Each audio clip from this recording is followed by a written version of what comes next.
একটা বড় নারকেল ঝুলছে, ওটাও পেড়ে দে। কোন দিকে আবার? সবগুলোই তো বড়।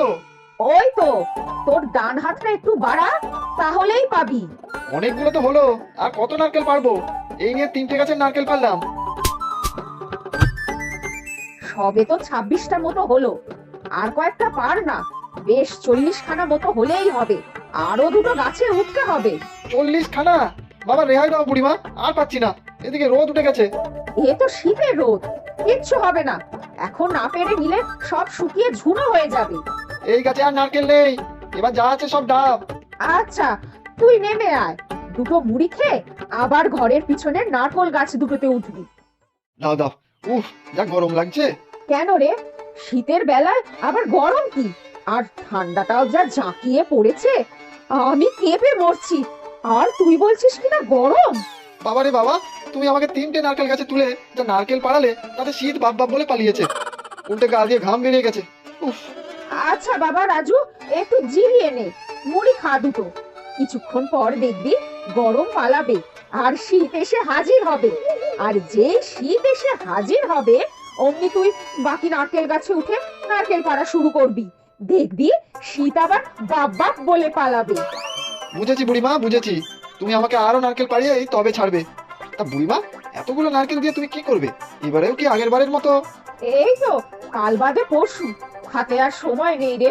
আজকালের মধ্যেই সব জোগাড় করে রাখতে হবে। কি হবে এসব করে? যার জন্য করো সেই তো আসে না। তার থেকে বরং দাও, এই নারকেলগুলো বাজারে বিক্রি করে দিই। যা পয়সা হবে তার থেকে কিছু পয়সা আমাকে দিও, আর বাকি পয়সা তুমি নিও। না রে, কি হবে পয়সা নিয়ে? একা মানুষ, যা আছে আমার এতেই টুকটাক চলে যায়। সারা বছর এই দিনটার জন্যই অপেক্ষা করে থাকি।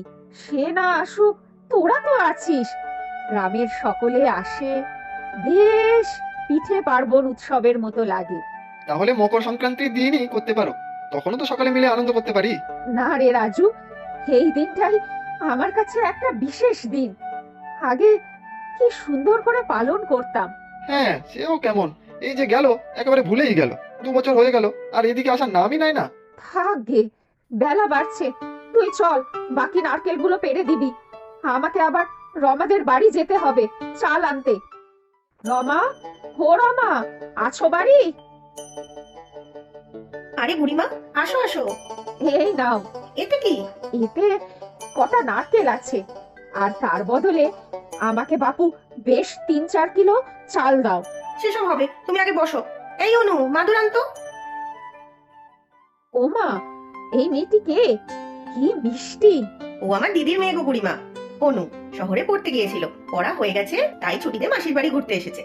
বাহ, ভালো থাক মা, বেঁচে থাক। তুইও শহর থেকে চলে এলি মা, কিন্তু সে আর আসে না। বুড়িমা, তুমি মন খারাপ করো না। তুমি বলো কি খাবে? চা খাবে? না গো, চা খাবো না, চা মুড়ি খেয়েই আসছি। তুমি ওই নারকেলের ব্যাগটা নাও, আর আমাকে 3-4 কিলো চাল দাও। 3-4 কিলো? মনে হয় সেই দিনটা চলে এসেছে গো। হ্যাঁ, এই তো পরশু দিন। চলে যেও কিন্তু বিকেল বিকেল, আর তোমার এই বঞ্ঝিকেও নিয়ে যেও। হ্যাঁ, তাহলে তুমি এতগুলো নারকেল নিয়ে আসলে কেন? সেদিন তো লাগবে। আরে অনেক নারকেল আছে, রাজুকে দিয়ে পাঠিয়েছি।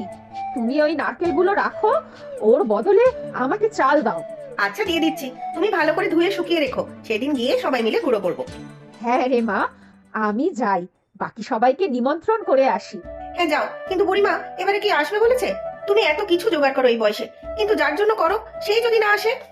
জানি না, কিন্তু বছরের অভ্যাস, হঠাৎ করে কি করেই বা পাল্টে ফেলি বলতো। ছোট থেকে বড় করা সবই তো আমার হাতে। ওই তো চলে এসেছে মনে হয়, পিয়ন এসেছে। না গো, পিয়ন দাদা নয়, মনে হয় অন্য কেউ।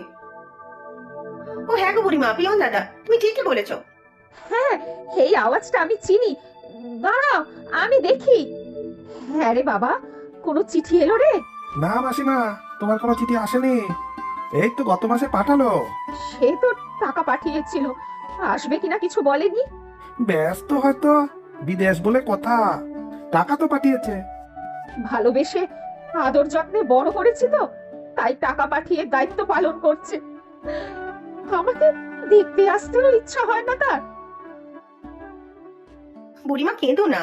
ও ঠাকুমা, আমি জানি না কেন তোমার মন খারাপ। কিন্তু তুমি কেঁদো না, শরীর খারাপ করবে। তোমায় নিজেকে নিজের খেয়াল রাখতে হবে। নিজেকে বোঝাই, কিন্তু পারি না। মারে, কতদিন দেখিনি চাঁদ মুখ খানা।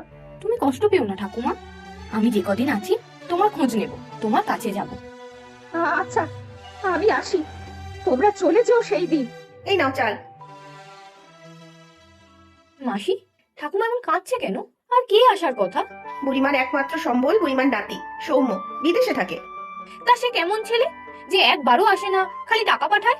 আর ওনাকেও একা রেখে গেছে কেন? সৌম্য যখন অনেক ছোট তখন ওর মা বাবা মারা যায়। সেই থেকে ওর ঠাকুমা মানে এই বুড়িমাকে অনেক কষ্ট করে আদর যত্ন দিয়ে মানুষ করে। আর সৌম্য পড়াশোনাতে খুব ভালো। হ্যাঁ, সে কেমন ভালো তা বোঝাই যাচ্ছে, কোনো বিবেক নেই। তারপর ভালো কলেজে চান্স পায়। ওই যে তুই যেটা পড়তে শহরে গিয়েছিলি, ও গিয়েছিল। এমবিএ, সেটা অনেক খরচ। হ্যাঁ, এমবিএ। এই বুড়িমা অনেক কষ্ট করে পড়ায়, তাছাড়া পড়াশোনায় ভালো স্কলারশিপও পেয়েছে। তারপর কি হলো? ঠাকুমার কষ্ট ভুলে গেল? তারপরে বিদেশে চাকরি পায়। 2 বছর আগে চলে গেল চাকরি করতে। তারপর থেকে 3-4টে চিঠি পাঠিয়েছে, কিন্তু এখনো সেটাও পাঠায় না। এই জন্যই বুড়িমা পিয়নের সাইকেলের বেল শুনলে এক্সাইটেড হয়ে যায়। হ্যাঁ, সৌম্য খুব ভালো ছেলে, পাড়ার সবাই ওকে খুবই ভালোবাসতো। কিন্তু হঠাৎ যে কি হলো, ছেলেটা বিদেশে গিয়ে পাল্টে গেল, একটা খোঁজও নেয় না। ডিসগাস্টিং ছেলে একটা। কি করে যে তুমি ভালো বলছো? ওরে, চাল গুঁড়ো হয়নি এখনো? এই তো হয়ে এসেছি বুড়িমা। নারকেল কোড়া হয়ে গেলে দে দেখি, পুরটা বানিয়ে ফেলি। তোমায় কিছু করতে হবে না, এদিকটা আমি সামলে নেবো। তুই পাশের দিকটা দেখো, গ্রামে বাকি সবাই চলে এলো বলে। পায়েস হয়ে গেছে, আমি সকালে করে রেখেছি। আমি বরং কেকটা বানাই। আজকাল তো কেকের যুগ, কেক না কাটলে জন্মদিন বলে মনে হয় না। হ্যাঁ যাও, তুমি বরং ওটাই বানিয়ে ফেলো। মাসি, কার জন্মদিন গো? আজ সৌম্যর জন্মদিন, আর সৌম্য পিঠে খেতে খুব ভালোবাসে। তাই বুড়িমা এই গ্রামের সবাইকে ডেকে বিভিন্ন রকম পিঠে পায়েস বানিয়ে নাতির জন্মদিন পালন করে আসছে। আর যার জন্মদিন সেই থাকে না। ছোট থেকে সৌম্য এই দিনটায় খুব আনন্দ করতো, বড় হওয়ার পরেও একই। শুধু বিদেশে চলে যাওয়ার পর থেকে থাকে না, তবুও বুড়িমা গ্রামের সবাইকে ডেকে এইভাবে জন্মদিন পালন করে আসছে। পচা ছেলে একটা, ভালোবাসা প্রায়োরিটি এসব কিছুই বোঝে না। যাক, সব তৈরি হয়ে গেছে। বুড়িমা কই গেলে? আসো এবার। এই তো আমারও কেক তৈরি, নলেন গুড়ের স্বাদে। বাহ বুড়িমা, কি সুন্দর পিঠে দিয়ে সাজিয়েছো গো। চলো তাহলে শুরু করি কেক কেটে খাওয়া দাওয়া। হ্যাঁ রে, অপেক্ষা করে লাভ কি? আমি কাটি তার নামে। আমার জন্মদিনের কেক আমিই কাটবো। ও মা, সৌম্য! কে? এটা কি সত্যি আবার চাঁদ এসেছে নাকি? আমি স্বপ্ন দেখছি? তুমি ঠিকই দেখছো ঠাকুমা, আমি এসেছি। ও, এই বুঝি সেই পচা ছেলেটা। কোনো চুপ কর। বাবা সৌম্য, তুই এতদিন আসিসনি কেন? তো ঠাকুমা তো কেঁদে কেঁদেই অসুস্থ হয়ে পড়বে। আমিও আসতে চাইতাম, কিন্তু নতুন চাকরি, তার উপর বিদেশ, সেটেল করতেও তো টাইম লাগে। তার উপর ছুটিও পাওয়া যায় না।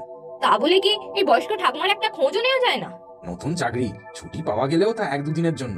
এখানে আসার মতো অনেক ছুটি পাওয়া যেত না, আর এখানে আসা যাওয়ারও অনেক খরচ। এবারে কতদিনের জন্য এসেছিস বাবা? তোর শরীর ঠিক আছে? এবারে বেশ 2 মাসের ছুটি নিয়ে এসেছি এখানে। 10 দিনের ছুটি আছে, আর 1.5 মাসের মতো ওয়ার্ক ফ্রম হোম পেয়েছি। যাক, মুখখানা 2 মাস মতো দেখতে তো পাবো, তারপর আবার বুকে পাথর চাপা থাকবে। কোনো বুকে পাথর চাপা দিতে হবে না, আমি সব গুছিয়ে এসেছি। এবারে একদম তোমাকে নিয়ে যাব। বাহ দাদা, এটা একদম ভালো করেছো। তবে প্রত্যেক বছর এই সময়টা মিস করব। প্রত্যেক বছর আমার জন্মদিনটা এই গ্রামেই কাটাবো তোমাদের সঙ্গে। এবার সবাই মিলে খাওয়া শুরু করো, পিঠের গন্ধে আর যে থাকতে পারছি না। সত্যি আজ আমার খুব খুশির দিন।